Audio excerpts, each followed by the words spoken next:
Welcome to another episode of the Ginger ROAMance. Here, you'll hear anonymous stories from travellers all over the world. Real submissions from real people.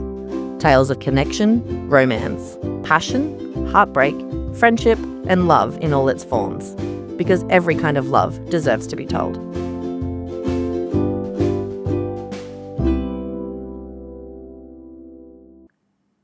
This week's episode is called The Weekend That Changed Everything.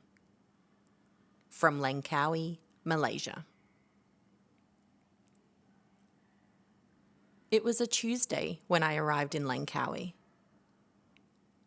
I'd planned to stay for 5 weeks. I'd been there the year before and had fallen a little in love with the island. Its slow mornings, its salt-heavy air, the way time seemed to stretch and soften. This trip was different though. This time, I wasn't just visiting.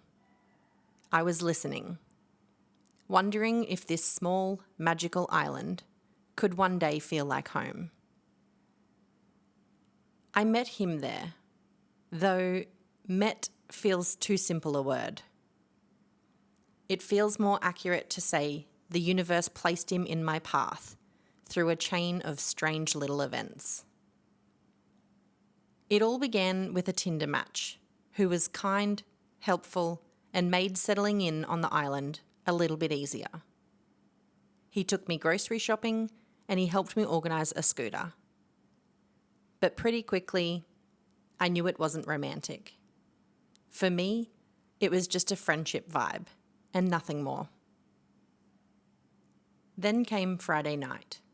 The Tinder guy invited me out for drinks with some friends who had just arrived from Penang.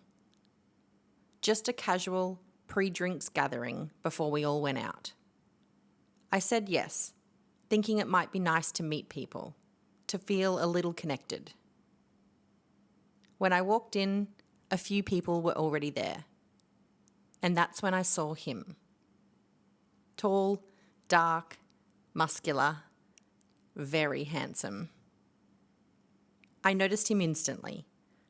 We exchanged a quick hello, a polite smile, a few casual conversation pieces about where we're from. Nothing groundbreaking.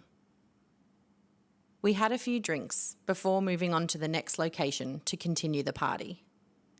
Turns out there was a whole bunch of people from Penang visiting that weekend to celebrate a friend's birthday. We arrived at this humongous, breathtaking villa. Music was drifting through the rooms from a DJ. People standing around chatting and laughing. The energy was high. That first night kind of excitement, where anything feels possible. I wandered through the rooms on my way to the bathroom, completely astonished from how beautiful it all felt. Hours later and many drinks in, we were all out dancing in a bar. The music was loud and the night was alive. The Tinder guy, still firmly friend-zoned, kept inching closer, even though I had told him I wasn't interested. Even with one of his friends buffering the situation, I started to feel a bit uneasy. Then a woman I didn't know approached me. Territorial, sharp. A few words that made it clear she thought there was competition, where there wasn't. I didn't respond. And that's when he appeared. It was subtle, almost protective, without being dramatic. He came to my side, quietly asked if I was okay, and whisked me away from the awkwardness. He bought me a drink and we started chatting. And suddenly, the noise of the night faded into the background. He was grounded, confident, kind, present, and I was undeniably attracted to him. After the bar, we all returned to the villa for an after party. We found ourselves in the pool together, flirting our asses off and still feeling this unexpected but unmistakable spark. Tension was hanging thick in the air, and that's where we had our first kiss. Eventually, At 6 in the morning, we slipped away from the party, leaving the chaos behind. He stayed with me as the sun crept in through the windows. Soft light, quiet conversation. That hazy, intimate calm that only exists after a perfect night. Before he left, he invited me back to the villa that night for the real birthday party. So it was expected to be a good night. But I was horrifically hungover, truly unwell. I was convinced there was no way I'd make it, but I told him I would see how I felt later. I slept the entire day, barely functioning, and truly believed I was never going to be able to pry myself out of my bed. I had accepted that maybe that night had been its own perfect, self-contained moment. Then my phone rang. An unknown number. It was him. He called just to check in, to see how I was feeling, to ask, genuinely, sweetly, if I thought I might make it to the party. It was already around 8 p.m. I told him it didn't look likely, while also trying to hide the reason I couldn't make it was because I was still horrendously hungover. He said there was no pressure, that I could come whenever I felt up to it. A few hours later, still lying in bed, one of the girls I'd met the night before, the one who was buffering the advances from the Tinder guy, messaged me, encouraging me to come to the party. So, I dragged myself out of bed, ate something, got ready, and texted him that I'd decided to go. He was excited that I changed my mind and offered to pick me up. I appreciated that gesture more than he knew. The party turned out to be quite mellow. Just a DJ at the villa, a group of people, easy conversations, and a relaxed vibe. Nothing overwhelming, which was exactly what I needed in the state I was in. He stayed by my side the whole night, talking, flirting, laughing, making my drinks, opening my water bottle, taking care of me with this calm, masculine presence that felt unexpectedly comforting. I'm fiercely independent. I've been single a very long time, so letting someone take care of me felt both foreign and beautiful. At one point, the birthday boy mentioned a sunset yacht party the next day, where he was planning to propose to his girlfriend. He asked me if I wanted to join them. I looked over at my new crush. He simply smiled and said, "I would love you to come." And just like that, I was in. How could I say no? We stayed at the villa party until nearly 5 a.m. Then we went back to my place again. The yacht party was unreal. DJs playing great music, the breeze warm against my skin, free-flowing cocktails, an orange sunset melting into the ocean. It all felt cinematic, magical, aligned. At one point, I had to pinch myself. I remember thinking, is this actually my life? It was one of the best weekends I have ever had. The next day, he had to return to Penang. All weekend, we'd both agreed that this was just a fun little weekend fling, something that would end as quickly as it began. Because of that, saying goodbye didn't feel heavy. He got into his car, I jumped on my scooter. We waved at each other, and off we went in separate directions. That was meant to be the end. It wasn't.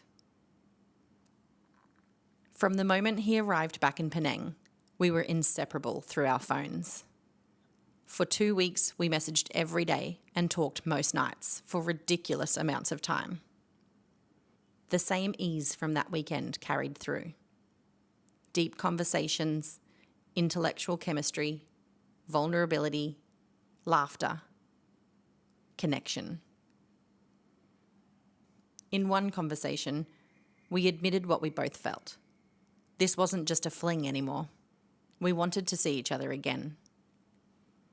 I still had a few weeks left in Langkawi, so we planned for me to visit him in Penang. Seeing him again was everything I hoped for, and more.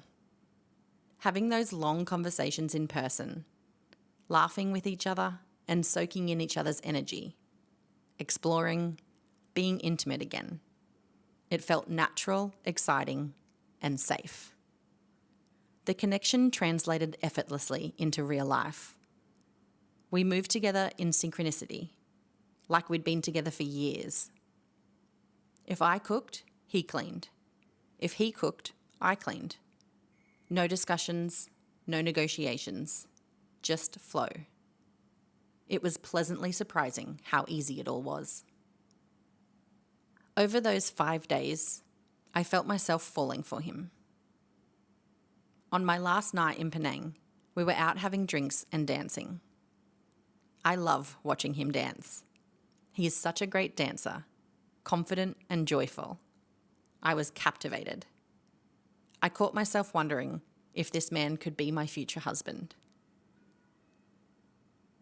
The next day, he dropped me to the airport.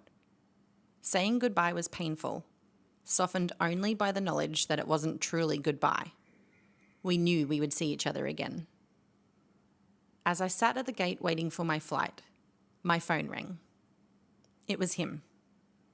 He just wanted to say that he missed me already. My heart swooned. From there, everything deepened. Messages turned into plans. Plans turned into commitment. We became officially boyfriend and girlfriend. Words I hadn't used in a long time. We started dreaming up the future. How to make it work. Where I would live. How often we'd see each other. Neither of us wanted long distance. Not after what we'd both experienced in the past. After many conversations and a handful of pros and cons lists, I decided I would move to Penang. When my time in Langkawi ended, I already had other travel plans. I was to be travelling around with other friends for 6 weeks or so. But leaving Malaysia felt wrong. I felt it deeply in my body that it wasn't the right decision. But I went against my gut feeling and I chose to honour my plans. 2 weeks into my travels, I knew I should have listened to my gut to begin with. The feeling of wanting to go back to Malaysia kept increasing as each day passed. So I cut my trip short and returned to Penang. I booked myself an Airbnb for 6 weeks, and it was the best decision I've ever made.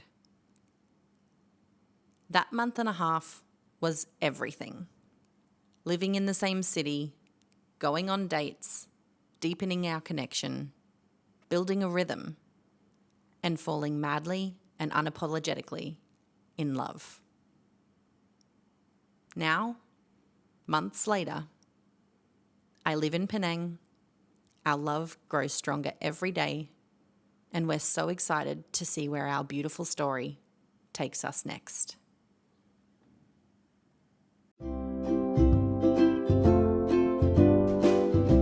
Thanks for listening. Make sure you're following along to keep up to date with weekly stories that will inspire, entertain, and maybe even make you fall in love with the idea of love itself.